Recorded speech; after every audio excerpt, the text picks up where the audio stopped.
The Choya Roadhouse sat low against the desert horizon, a squat concrete box painted a fading shade of turquoise that the sun had been bleaching for decades. The air outside shimmered with heat, even in October, and a single rusted windmill creaked in the distance. Inside, the swamp cooler hummed, fighting to keep the air at a tolerable temperature. The smell of sizzling bacon, fresh tortillas, and burnt coffee drifted through the small dining area. Elena Marquez moved between the counter and the corner booths with a tray balanced easily in one hand. She wore black jeans, a faded Roadhouse t-shirt, and an apron with a stitched patch that read simply Laney. Her dark hair was pulled into a functional braid, and her eyes, amber and watchful, missed nothing. To the airmen and soldiers from the nearby Sol Vista Air Weapons Range, she was the cook, the lady with the green chili burritos. Or sometimes, ma'am, though the younger recruits often called her Laney, like they'd known her forever. They didn't. Sol Vista was a training ground for elite aviators and special tactics teams. The Roadhouse was one of only 2 places within 15 miles where you could get real food and a cold beer, so uniformed customers were as common as tumbleweeds. The young ones liked to test their charm on her, leaning on the counter while she refilled their mugs. "Laney, I bet you've never even fired a rifle," one of them joked once. She had only smiled faintly, saying, "Honey, if I ever have to fire one again, it means someone's already having a very bad day." Nobody thought much of it. Just banter. What they didn't see was how she always chose a seat against the wall during breaks, how her gaze tracked movement near the door, how her right hand twitched slightly when a customer reached for something in a jacket pocket. Old habits. She told herself they were just instincts she couldn't unlearn, nothing more. That Thursday afternoon, the heat outside had dropped into the mid-80s, a rare treat in the desert. The lunch rush had thinned. Only a few customers lingered, 2 truckers swapping road stories, a trio of young Air Force techs, and an older man in a leather flight jacket sitting alone at the end booth. The bell over the door jingled. And the moment she saw who stepped inside, the tray in her hand went still. The man who stepped through the door wasn't in uniform, but everything about him screamed military. Broad shoulders under a plain gray shirt, jeans faded but clean, boots worn smooth from hard ground. His hair was close-cropped, flecked with silver at the temples. A faint scar ran from his left ear down to his jawline, disappearing under his collar. Elena's chest tightened. She hadn't seen that face in almost 8 years, not since Ghost Lance's final mission in the dunes of Kasaira. Back then, they'd called him Griff, though his real name was Sergeant Mason Griffith. The after-action report had listed him as Kia. She had stood over his empty casket. Now he was here, alive, walking toward the counter with the slow confidence of someone who already knew the room belonged to him. He didn't smile, didn't wave, didn't say her name. Instead, he leaned casually against the counter and said 3 words. "Silver Dawn." 2. It hit her like a flashbang. Her pulse spiked instantly. Those were not just random words.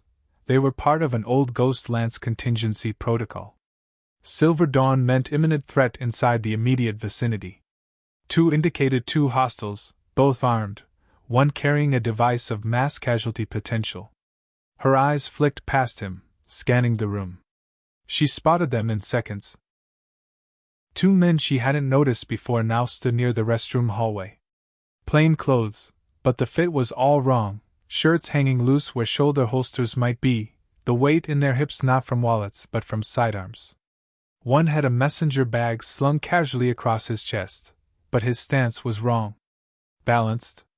Ready. The way professionals stand when they expect violence. Griff didn't look at them directly. His gaze stayed on her, his tone easy. "Got any of that chili still hot?" She set down the tray. "Always," she said evenly, forcing her voice calm. Inside, the quiet waitress persona dissolved like desert rain.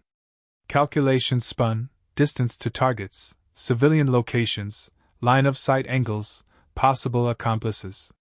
She noted the techs were closest to the men. The truckers could get trampled if things went bad. The old man by the window, no cover nearby. Griff's eyes shifted once, almost imperceptibly, toward the back exit. That meant the device was likely staged outside.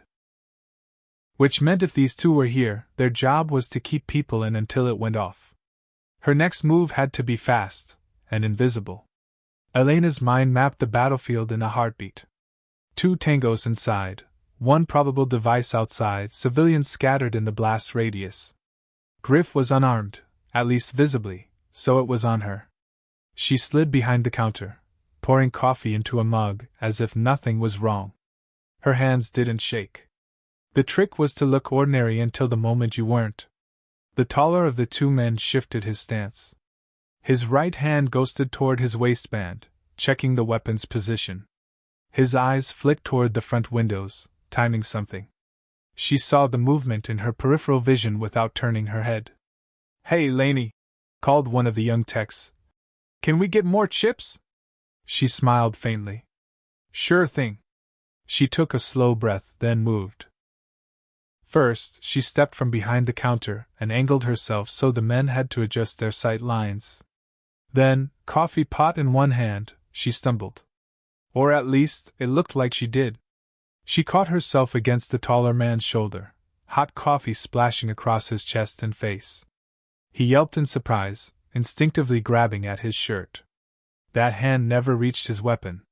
Her elbow smashed into his jaw, snapping his head sideways. Before the second man could draw, she pivoted, hooking her leg behind his knee. He dropped, and she slammed the heavy coffee pot down on his wrist. Bone cracked. The messenger bag hit the floor with a dull, ominous thud. She knew the weight of explosives when she felt it through her boots. "Everyone down!" she barked, voice carrying like a drill instructor's. It was the first time most of these customers had heard her speak with any volume at all. Chairs scraped. Shouts filled the air. The taller man recovered enough to swing at her, but she caught his arm mid-motion and drove her knee into his ribs. He wheezed, crumpling to the floor. She grabbed the bag, tossed it toward Griff without looking. Griff caught it, spun, and was gone out the back door before anyone could react. He didn't need instructions. If anyone could disable a bomb in under 2 minutes, it was him. But that left her with one more problem: either of the men was staying down. The bigger man was already pushing himself up, blood streaking from his nose, eyes glassy but furious. The smaller one, broken wrist hanging at an odd angle, was reaching into his boot for something metallic. Laney's body moved before her mind even finished the thought. She stepped inside the bigger man's reach, grabbing a fistful of his collar, and using his own forward momentum to spin him toward the wall. His skull hit the corner molding with a dull thunk. He slumped again, but she didn't trust it to last. "Stay down," she ordered flatly, voice more like a command than a plea. The smaller man yanked out a compact switchblade, flicking it open with a practiced snap. He lunged, not at her, but at the nearest table, where one of the young techs had frozen halfway to the floor. Laney intercepted him mid-stride, twisting his knife arm up and behind until his shoulders screamed. He dropped the blade, but she kept the lock until she heard tendons strain. A sudden crack echoed, the back door slamming shut. Griff was back, empty-handed, eyes scanning. He gave the slightest shake of his head. Bomb neutralized. Sirens began wailing in the distance. Military police, maybe local sheriffs too. It wouldn't take long for the whole place to be swarming with uniforms and questions she wasn't ready to answer. The bigger man groaned. She planted a boot on his chest and kept him down until the MP convoy skidded to a stop outside. 2 officers stormed in, rifles leveled. "Hands where we can see them!" Laney raised hers slowly. The 2 attackers didn't resist when zip ties bit into their wrists, probably smart enough to know the alternative. She just stepped back, breathing steady, like she'd done nothing more than stop a bar fight. Griff walked past her without a word, but his shoulder brushed hers, a deliberate contact. Not an accident. A message: "We're not done here." She didn't know yet if that meant trouble, or something far bigger. The roadhouse was chaos now, MPs shouting commands, customers herded toward the far wall, broken mugs crunching under boots. The air stank of scorched coffee and adrenaline. 2 MPs approached Laney. One, a stocky sergeant with a clipboard, barked, "Name?" "Elena Marquez," she answered evenly. "Occupation?" "Cook. Part-time server." The other MP, younger but sharper-eyed, studied her like he was trying to place a face he'd seen once in a briefing photo. "Where'd you learn to move like that?" Laney's expression didn't change. "Kitchen work's more dangerous than people think." The stocky one wasn't amused. "Ma'am, we just saw you drop 2 armed men in under 15 seconds. That's not kitchen work." Griff was standing near the door, already giving a quiet statement to another MP. He didn't look at her. He didn't have to. His very presence was dangerous to her cover. An MP lieutenant stepped in, eyes scanning the room until they locked on her. "Marquez, you're coming with us." She glanced at the grill. "Shift's not over." "No," he said firmly. She untied her apron slowly, folding it with precision before setting it on the counter. Her boots made no sound on the worn linoleum as she crossed the floor. She noticed the young techs watching her, the same ones who'd teased her about never firing a rifle. Their mouths hung slightly open, like they were watching a different species. Outside, the midday sun stabbed her eyes. A convoy of military SUVs idled, heat shimmering off their hoods. One door swung open, and she was guided, politely but firmly, inside. Griff was already in the back seat. "Nice work in there," he said quietly as the vehicle pulled away. She didn't answer. She just stared out the window at the empty stretch of desert road, her reflection looking back at her. The amber eyes were the same, but the quiet waitress was gone.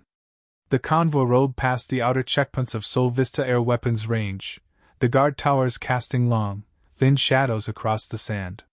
No one spoke. The low hum of the engine was the only sound. They stopped at a squat, windowless building marked Security Division, authorized personnel only. Inside, the air was chilled, the walls painted an institutional gray that swallowed light. An MP captain greeted them at the door, his tone clipped. "Take her to interrogation 3. Laney was guided down a narrow corridor lined with closed doors. Griff followed, his boots echoing faintly, hands in his pockets like this was all routine. Inside the interrogation room, the table was metal, the chairs bolted to the floor. A single camera sat in the corner. The captain took a seat opposite her. "Ms. Marquez, we're running your ID through the database. Until then, we have questions." Laney rested her forearms on the table, fingers laced. "And I'll answer what I can. You neutralized 2 armed suspects with precision that suggests advanced training," the captain said. "What branch?" "None," she replied flatly. "Don't lie to me. That was military hand-to-hand, special operations variant." Her gaze didn't waver. "You asked?" I answered. The door opened and a young MP entered, a printed sheet in hand. He handed it to the captain without a word. The captain read it, and for the first time, his face changed, eyes narrowing, jaw tightening. "Sergeant Elena Marquez," he said slowly. "Ghost Lance Task Force Viper. Officially listed Kia, 7 years ago." The room went still. Griff leaned back in his chair, a ghost of a smile on his lips. "Told you she wasn't dead." The captain set the paper down. "You've got about 30 seconds to explain why you're breathing when the entire Pentagon thinks you're in the ground." Laney's voice was calm, almost quiet. "Because it was better for everyone if they believed that." Hours later, the suspects were in federal custody, the device in the bomb squad's possession, and the roadhouse taped off as a crime scene. Laney sat in the base commander's office, the desert sunset bleeding orange across the blinds. Colonel Hartman, Sol Vista's CO, leaned against his desk. The man had the kind of presence that filled a room without raising his voice. In front of him sat a small red case.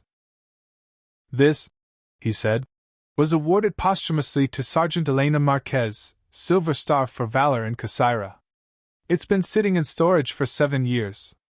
We never thought we'd hand it to you in person." Laney looked at the case but didn't move. "Keep it. My team's names are on that wall outside." They deserve the wait more than I do. Hartman studied her. You saved over 30 lives today. Doesn't that count for something? She shook her head. Counting saves means counting losses. That ledger never balances. Griff, leaning in the corner, finally spoke. You could come back. Ghost Lance is gone, but there's always work for someone like you. I did my years, she said simply. Now I just make coffee and keep an eye on the door. Hartman closed the case and set it aside. We'll keep your name off the record. But if you ever need anything, I'll call. She finished for him, though they both knew she wouldn't. 2 hours later, she walked back into the Cholia Roadhouse. The floor had been swept, the tables reset. A few regulars were already there, watching her quietly. The young techs from before stood when she passed. Ma'am, one said awkwardly. We were wrong about you. She gave him a small smile. You weren't wrong. You just didn't know the whole story. She tied her apron, picked up the coffee pot, and moved from table to table, refilling mugs like nothing had happened. Outside, the desert night was vast and silent. Inside, everyone felt just a little safer without quite knowing why. Because some guardians don't wear uniforms anymore. And the best of them don't need anyone to know their name.